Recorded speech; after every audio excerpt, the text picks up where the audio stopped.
Hello and welcome to the hard surface shader presentation.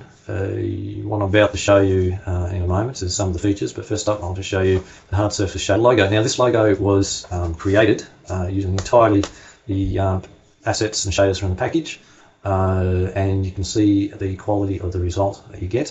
And just quickly, just to show some of the effects, you can see how we get some refraction happening there, and a little bit of reflection going as well. So I'll just spin that guy around and you'll see some of the surface qualities that can be achieved. I'll move the camera around a bit and you'll see the levels of transparency happening there.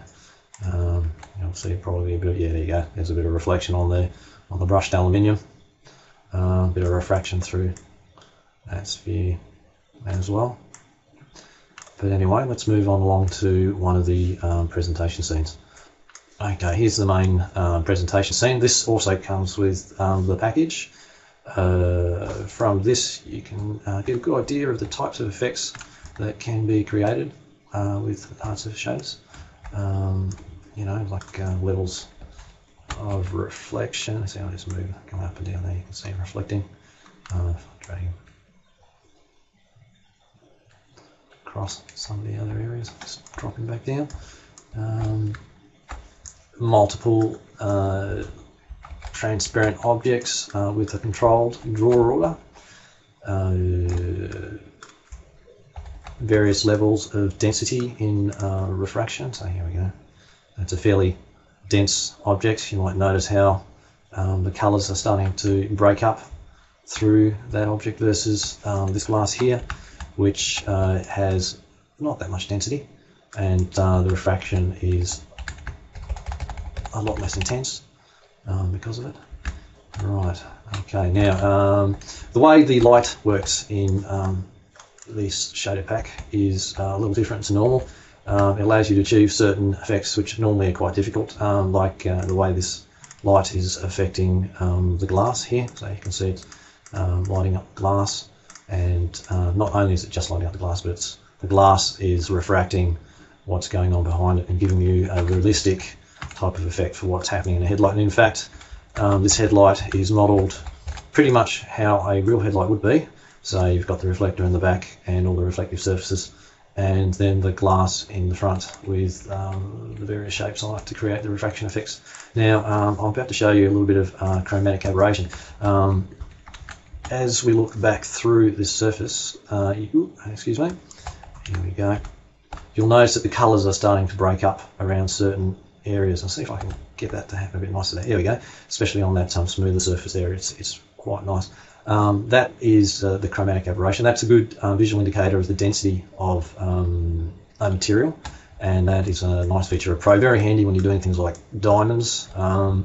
It allows you to get those nice colours coming through. And in fact, with your scenes with the hard surface shader package, the closer you treat the objects like real objects, so if you use standard light management as they would if they were going to do a photo shoot, the better results you tend to get. I'll show you a little bit more about that a little bit later on when I get to some of these glasses and things in some of the later scenes. Alright, okay, let's move on to the metal scene. Alright, here's the metal scene. Okay, the metal scene's here to show quite a few different variations. I'll just go over the simple ones first. Okay, here's a gold. Now the gold's a nice one to show the difference between standard type reflection versus a metallic one. Now, without getting too technical, the more conductive a material is, the more it tends to tint the reflection by its diffuse colour. Now, to make that nice and easy, all I have to do is slide this bar up and down, and you'll see that the reflection is changing from something that is tinted by the diffuse colour to something that is based basically on whatever else is in the scene. So just to show that there is a fair bit of reflection happening on the side of that object. Now, as I turn up the metallics, you see a transition from where it is to something that looks a bit like one of those cheap plastic toys. with fake gold chroming on it. Now, and if I keep on going further to something that's truly conductive, then it gets like the proper gold sheen. So, oh, there it is, really nice there. So there you go, you can see how that works, and that's the same sort of effect that's happening with the chrome there. So the chrome, it's easier from underneath there, you can see reflection happening nicely. You know, even these objects there, there you go. Just put that back. Okay, while we're on reflections, I'll just go close in on this guy here, and you can see a little bit of self-reflecting happening. So within the one material, it's reflecting itself. Now that's something that you can pretty much only do with a screen space reflection.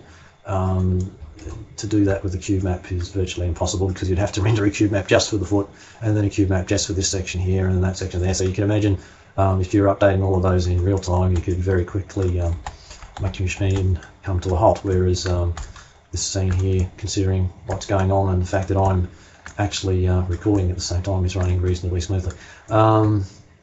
Just for your basic guideline on my machine, this scene would be running at over 300 frames per second when I'm not capturing to Camtasia. Now, here we go. Here's a material that shows how the texture masks can interact with the different sliders. I've got all the sliders all maxed out because I'm getting most of this effect from the texture masks themselves. Now this here, we have a metal that has been brushed right back, so you've got like the rusty surface on the top and then the real sheen. Now this material here is virtually identical, except we've just brought some of the sliders down, so the Fresnel reflection's probably been brought down a bit, the reflection's been brought down a lot, and the gloss and the shininess have been brought down. And so you can see that with virtually the same materials and just a few slider changes, you can get quite different effects. Now this again is very similar, the slight green tinge just by a slight tinting of the main colour, which is again affecting the diffuse. The Fresnel reflection is quite high on this one, so that's why we get this nice sheen on the side versus this one not getting that sheen at all. And it's got sort of that deep luster that you get from a cast iron. And here's an interesting one. It's got a few more colours coming through. I've basically tinted the main colour a little bit, fiddled around a little bit with the levels of metallics and gloss, brought the gloss right back. And it gives you that sort of metal that is starting to get like a bit of mould or something growing over it, and gets all those sort of mottled colours. Right, here we go. Here's a brush, no, that's not the brushed aluminium. Here's just like an anodized aluminium type metallic effect, so or something like you might find on like a Christmas decoration. So you get that nice red reflection there. So it's treated very similar to the gold actually. And there's like brass, copper, aluminium, and stainless steel. What I'll do is I'll hit play so you can, and I'll go up to the other window there, and you can see how the brushed look can really play nicely under some lighting conditions, and you might see a little bit of reflection happening. I don't have a lot of reflection on this brush steel. It's more playing on the way that the texture maps are being broken up. So you don't get a clear reflection, but you do get that lovely sort of broken luster that you get from a brushed stainless steel. There we go. So it's sort of coming in now. There we go. Right. Okay, so that's a little wrap up of metals anyway, and let's move on to glasses.